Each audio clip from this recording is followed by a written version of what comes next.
কোনো না কোনো জায়গা থেকে একটা চক্রান্ত হচ্ছে জনজাতি যুবকরা যাতে সঠিক দিশায় না যেতে পারে। অনুপজাতিদের মধ্যেও এটা রয়েছে। মঙ্গলবার রাজধানী রবীন্দ্র ভবনে কথা বললেন মুখ্যমন্ত্রী ডাক্তার মানিক সাহা।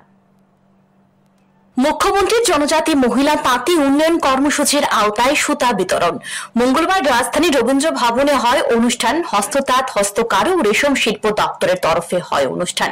এতে উপস্থিত ছিলেন মুখ্যমন্ত্রী ডাক্তার মানিক সাহা, জনজাতি কল্যাণ মন্ত্রী বিকাশ দেববর্মা, পুর নিগমের মেয়র দীপক মজুমদার, সচিব অপূর্ব রায় সহ সংশ্লিষ্ট আধিকারিকরা। অনুষ্ঠানে আলোচনা করতে গিয়ে মুখ্যমন্ত্রী উদ্বেগ প্রকাশ করেন HIV বেড়ে চলা নিয়ে। এজন্য সচেতনতার উপর জোর দেওয়া হয়েছে। তিনি বলেন, সকলে মিলে চেষ্টা করলে সুন্দর ত্রিপুরা গড়ে তুলতে পারবো। জনজাতি অংশের ছেলে মেয়েরা ভালো খেলাধুলা করছে। যে কোনো ক্রীড়া ক্ষেত্রে জনজাতি এলাকায় দুটি সিনথেটিক ফুটবল মাঠ উদ্বোধন করা হয়েছে। মুখ্যমন্ত্রী এদিন আরো বলেন, কোনো না কোনো জায়গা থেকে একটা চক্রান্ত হচ্ছে জনজাতি যুবকরা যাতে সঠিক দিশায় না যেতে পারে।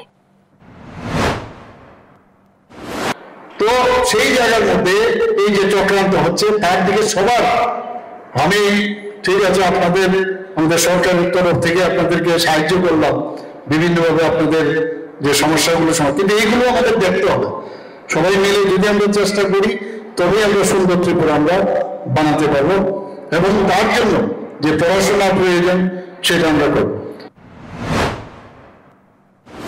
মুখ্যমন্ত্রী জনজাতি ভাই বোনদের উদ্দেশ্যে বলেন, বর্তমান সরকারের উপর আস্থা রাখবেন। তিনি বলেন, বর্তমান সরকার কাজ করে কথা বলছে।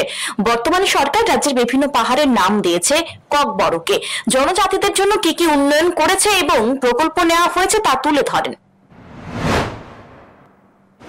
জনজাতি ভাই বোনেরা এখানে আছেন, আমি একটা কথাই বলবো, এই সরকারের উপর আপনাদের আস্থা রাখতে হবে।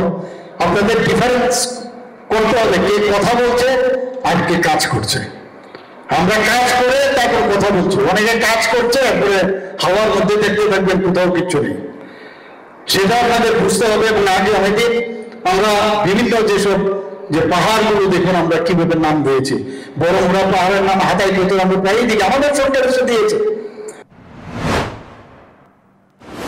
এদিনের অনুষ্ঠানে জনজাতি মহিলাদের হাতে সুতা তুলে দেন মুখ্যমন্ত্রী সহ অন্য অতিথিরা। অনুষ্ঠানে ব্যাপক সংখ্যায় জনজাতি নারী পুরুষ অংশ নেয়। Bureau report, news today.